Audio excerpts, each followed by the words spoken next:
গল্পকথন by Kallol chapter 2-তে আমাদের আজকের নিবেদন বলাই চাঁদ মুখোপাধ্যায়ের গল্প ঐরাবত।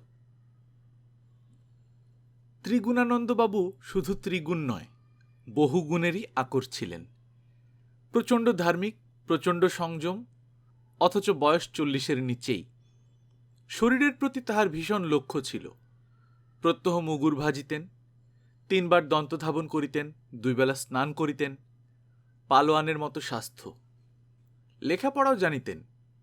শোনা যায় তিনি বিএ পাস। দরিদ্র নন, খাইবার পরিবার সঙ্গতি আছে, চাকুরি করিতে হয় না। পৈতৃক জমিজমা যাহা আছে তাহাতেই চলিয়া যায়। হাতে 2 পয়সা আছে। কিন্তু ত্রিগুণাবাবুর প্রসিদ্ধির প্রধান কারণ তাহার মৌলিকতা, এবং তাহার মৌলিকতার মূল কথা সকল জিনিসের গোড়া বাঁধিয়া কাজ করা। তাহার দৈনন্দিন জীবনধারণ প্রণালী সংক্ষেপত এই: তিনি উঠিতেন খুব ভোরে। উঠিয়াই তিনি কার্বলিক লোশনে ভিজানো নিমের দাঁতন লইয়া দন্ত পরিষ্কার করিতেন। তাহার পর করিতেন ব্যায়াম, মুদগর, ডাম্বেল, ডেভেলপার। অর্ধঘণ্টাকাল ব্যায়াম করিয়া তিনি ঘর্মাক্ত কলেবরে নিকটবর্তী নদীতে গিয়া অবগাহন স্নান করিতেন। স্নান শেষ করিয়া ভৈর রাগিণীতে একটি ভজন গাহিতে গাহিতে তিনি বাড়ি ফিরিতেন। কি শীত, কি গ্রীষ্ম, নদীতে প্রাতকালে অবগাহন তাহার করা চাই। বাড়ি ফিরিয়া তিনি স্টোভ জ্বালিতেন। আপনারা হয়তো ভাবিতেছেন চা খাইবার জন্য। মোটেই তা নয়। কোনরূপ মাদকদ্রব্যের বশীভূত তিনি ছিলেন না। স্টোভ জ্বালিয়া তিনি ভাতে ভাত চড়াইয়া দিতেন। স্টোভের নিকট বসিয়া তাহাকে আহ্নিকটাও শেষ করিয়া লইতে হইত। প্রাণায়ামও করিতেন।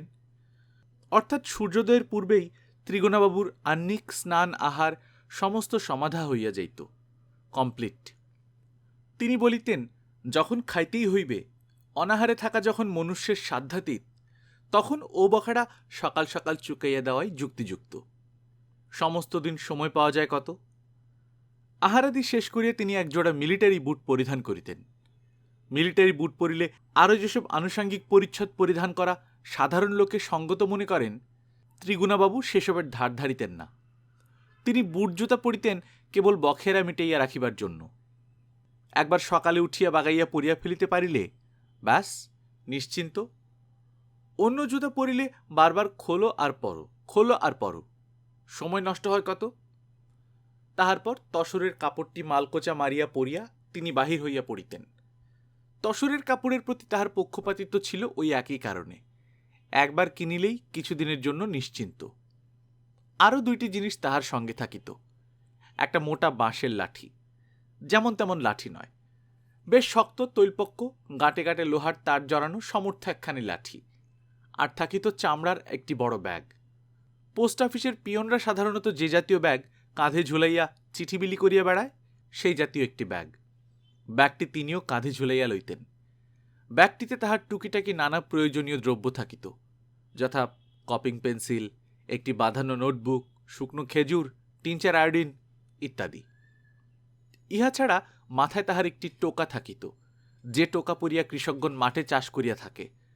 রৌদ্র বৃষ্টি নিবারণকল্পে বেশ মজবুত গোছের একটি টোকা ত্রিগুণাবাবু কৃষকদের দ্বারাই প্রস্তুত করিয়া লইয়াছিলেন। ছাতার বখেড়া মিটিয়া গিয়াছিল। সর্ববিষয়ে গোড়া বাঁধিয়া এবং বখেড়া মিটাইয়া কাজ করাই ত্রিগুণাবাবুর বিশেষত্ব। দাড়িগোপ সম্বন্ধেও তিনি বখেড়া মিটাইয়াছিলেন, অর্থাৎ তাহাদের উপর তিনি হস্তক্ষেপ করেন নাই। তাহারা মনের আনন্দে বাড়িয়া তাহার মুখ তো বটেই, বুক পর্যন্ত ঢাকিয়া ফেলিয়াছিল। ত্রিগুণাবাবু জামা পরিতেন না। প্রশ্ন করিলে গোছা গোছা ঝাঁকড়া ঝাঁকড়া ভ্রুর অন্ধকারে অবস্থিত তাহার ছোট ছোট চক্ষু দুটি হাস্যদীপ্ত হইয়া উঠিত। বলিতেন, গ্রীষ্মপ্রধান দেশে জামা একটা বখেড়া নয় কি? সকলেই স্বীকার করিত, বখেড়া। বাঁশের লাঠিটি ভীষণ দর্শন। ত্রিগুণাবাবু রাগী লোক, সুতরাং বখেড়া বাড়াইয়া লাভ কি? কিন্তু যখন মিলিটারি বুট পায়ে, মালকোচা মারা, উপবিদধারী, নগ্নগাত্র, বলিষ্ঠ বখেড়া বিরোধী ত্রিগুণাবাবু হাতে বাঁশের লাঠি, কাঁধে চামড়ার ব্যাগ এবং মস্তকে টোকা পরিয়া পথে বাহির হইতেন, তখন তাহা সত্যই একটি দেখিবার মতো দৃশ্য হইয়া উঠিত। অনেকে হাসিত, অনেকে ঠাট্টা করিত, অনেকে প্রণামও করিত। ত্রিগুণাবাবু অবশ্য এসব গ্রাহ্যের মধ্যেই আনিতেন না। প্রাকৃতজনের স্তুতি নিন্দা তাহার নিকট চিরকাল উপেক্ষার বস্তু ছিল। স্ত্রী, তিনি বহু পূর্বে আত্মহত্যা করিয়াছিলেন। ত্রিগুণবাবুর 2টি পুত্র অবশ্য আছে, তাহারা মামার বাড়িতে মানুষ হইতেছে। তাহাদের নামকরণের ব্যাপারেও ত্রিগুণবাবুর মৌলিকতার পরিচয় পাওয়া যায়। একজনের নাম রাখিয়াছিলেন রায় বাহাদুর, আরেকজনের নাম রায় সাহেব। বলিয়াছিলেন, রায় বাহাদুর আর রায় সাহেব হবার জন্য পরে হয়তো বেটারা প্রাণপাত করবে, আগে থাকতে বখেরা মিটিয়ে রাখাই ভালো। অতি প্রত্যুষে আহারাদি শেষ করিয়া ত্রিগুণবাবু 4 ক্রোশ দূরবর্তী কিষণপুর গ্রামে চলিয়া যাইতেন। সেখানে তিনি একটি বিদ্যালয় খুলিয়াছিলেন। উদ্দেশ্য, গ্রামের বালক ও যুবকবৃন্দকে ব্রহ্মচর্য শিক্ষা দেওয়া। ত্রিগুণবাবু ব্রহ্মচর্যের উপযোগিতায় আস্থাবান ছিলেন। তাহার দৃঢ় বিশ্বাস ছিল, আমাদের দেশের সকলে যদি ব্রহ্মচর্যের মর্মবস্তুটি সহিত সম্যকভাবে পরিচিত হয়, তাহা হইলে আমাদের দুঃখ দুর্দশা অচিরেই লুপ্ত হইবে। গোড়া বাঁধিয়া কাজ করাই তাহার নিয়ম। সুতরাং তিনি অল্প বয়স্কদের, বিশেষ করিয়া বালকদের লইয়া পড়িয়াছিলেন। যদি জিজ্ঞাসা করেন, ইহার জন্য তাহাকে 4 ক্রোশ দূরে যাইতে হয় কেন? নিজের গ্রামে কি বালক ছিল না? ছিল, কিন্তু কেহ তাহাকে আমল দিত না। গ্রামস্থ যোগী ভিক্ষা পায় না, এ কথা সুবিদিত। 4 ক্রোশ দূরে ত্রিগুণবাবুর কয়েক বিঘা জমি প্রজাবিলি করা ছিল। প্রজাদের উপর তাহার প্রভাবও ছিল। সুতরাং তাহাদের পুত্রদের তিনি অনায়াসে ছাত্ররূপে পাইয়াছিলেন। বালকেরা সকাল হইতে 9টা পর্যন্ত তাহার নিকট ব্রহ্মচর্য বিষয়ক উপদেশ লাভ করিয়া তাহার পর স্থানীয় বিদ্যালয়ে মামুলি লেখাপড়া শিখিতে যাইত। একটি সুবিশাল বটবৃক্ষতলে উপবেশন করিয়াই ত্রিগুণবাবু তাহার উপদেশাবলী বিতরণ করিতেন। একদিন হঠাৎ ঝড় বৃষ্টি হওয়াতে বখেড়ার সৃষ্টি হইয়াছিল। ত্রিগুণবাবু বখেড়া বিরোধী, সুতরাং তিনি বখেড়া মিটাইবার জন্য উঠিয়া পড়িয়া লাগিয়াছিলেন। দ্বারে দ্বারে চাঁদার জন্য ঘুরিয়া বেড়াইতেছেন। ওই বটবৃক্ষ তলেই একটা পাকা ঘর তুলিয়া ফেলিতে হইবে। কিন্তু অকস্মাৎ এ কি! একদিন প্রাতঃকালে ত্রিগুণবাবু গিয়া দেখেন, ব্রহ্মচর্য লোলুপ তাহার সমস্ত ছাত্রবৃন্দ বটবৃক্ষমূলে সংঘবদ্ধ হইয়া বসিয়া তন্ময় চিত্তে একটি মাসিক পত্রিকা পাঠ করিতেছে। ত্রিগুণবাবুকে দেখিয়া ত্রস্ত হইয়া তাহারা দাঁড়াইয়া উঠিল। মাসিক পত্রখানা মাটিতে পড়িয়া গেল। তুলিয়া তিনি দেখিলেন, দেখিবা মাত্রই চক্ষু স্থির। প্রথমেই মলাটের উপর ঢেউ খেলানো রঙিন অক্ষরে লেখা মরমী। তাহার পর পাতা উল্টাইতেই একটি নগ্ন নারী মূর্তি। তাহার পরই একটি কবিতা। কবিতার ছন্দ বোঝা যায় না, অর্থ কিন্তু পরিষ্কার। পড়িবামাত্র মৌলিক ত্রিগুণবাবুও একটি অত্যন্ত অমৌলিক উত্তেজনায় উদ্দীপ্ত হইয়া উঠিতে লাগিলেন। তাহার পরই একটি গল্প। একটি রোগা গোছের ছোকরা একসঙ্গে 4টি তরুণীর মোহরা লইতেছে। এ তো ভয়ানক কাণ্ড। পত্রিকা হইতে মুখ তুলিয়া ত্রিগুণবাবু দেখিলেন, সব সরিয়া পড়িয়াছে, একটি ছাত্রও নাই। সেই দিনই ত্রিগুণবাবু কলিকাতা চলিয়া গেলেন।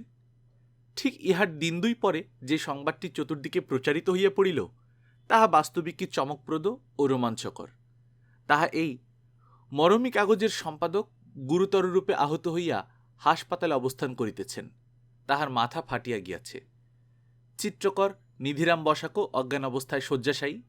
তাহার মস্তকের আঘাতও সাংঘাতিক।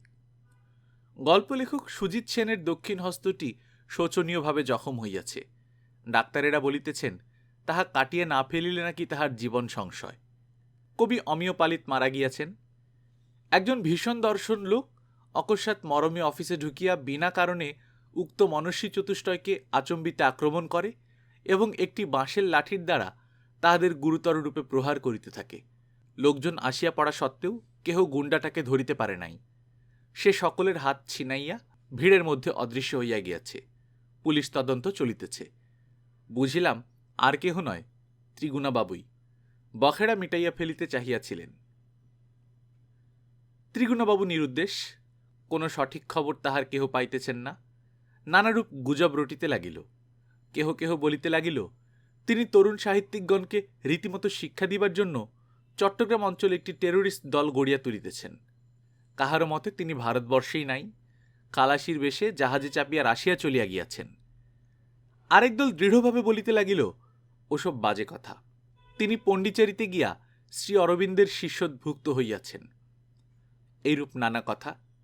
লোকে কিন্তু এক কথা বেশি দিন বলিতে চাহে না। তাহারা ক্রমশ ত্রিগুণানন্দের কথা ছাড়িয়া অন্য কথায় মাতিল। ত্রিগুণানন্দ গুজব ভারাক্রান্ত দিবসগুলি ক্রমে ক্রমে কাল সমুদ্রে বিলীন হইয়া যাইতে লাগিল। দেখিতে দেখিতে 1 বৎসর কাটিয়া গেল। লোকে ক্রমশ ত্রিগুণাবাবুর কথা ভুলিতে লাগিল, এমনকি পুলিশও। আমারও মনে যখন ত্রিগুণাবাবুর স্মৃতি অস্পষ্ট হইয়া আসিয়াছে, এমন সময় একখানি চিঠি আসিয়া হাজির। ত্রিগুণাবাবুরই চিঠি। লিখিয়াছে, ভায়া, অনেকদিন পরে আমার চিঠি পাইয়া সম্ভবত বিস্মিত হইবে। বিস্ময়ের কিছু নাই। এতদিন আত্মপ্রকাশ করা সম্ভবপর ছিল না। কলিকাতায় যে কাণ্ড করিয়াছিলাম, খবরের কাগজ মারফত আশা করি অবগত আছো। পরে বুঝিয়াছিলাম কাণ্ডটি করিয়া ভুল করিয়াছি। বখেড়া অত সহজে মিটিবার নয়।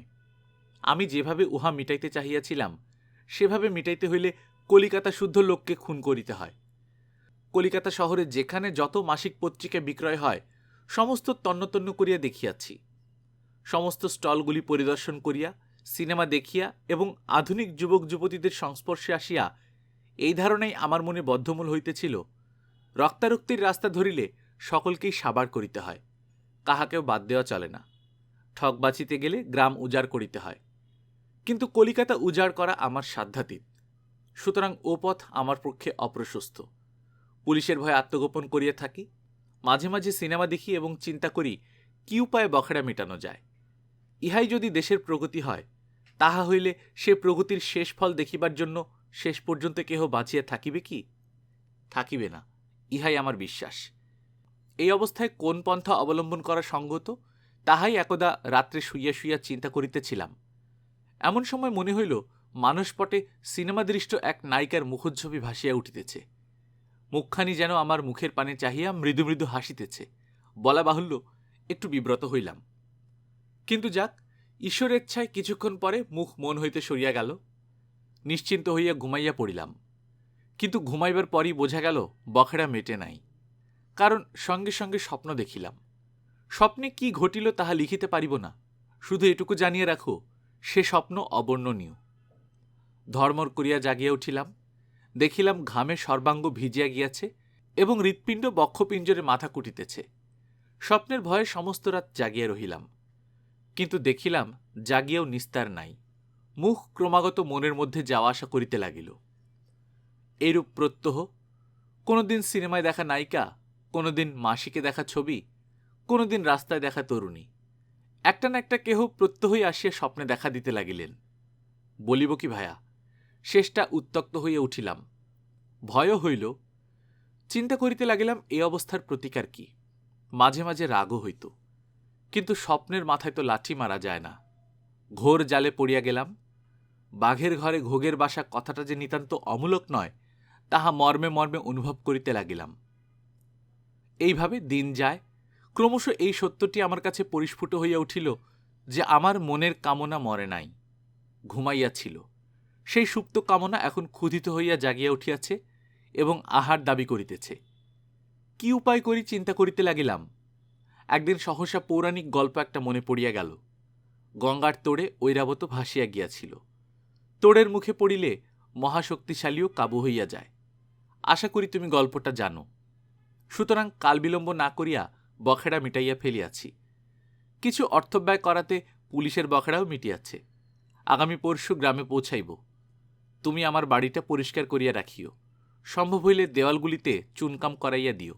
মোট কথা, চতুর্দিক বেশ পরিচ্ছন্ন হওয়া চাই। সাক্ষাতে বিস্তৃত আলোচনা করা যাইবে।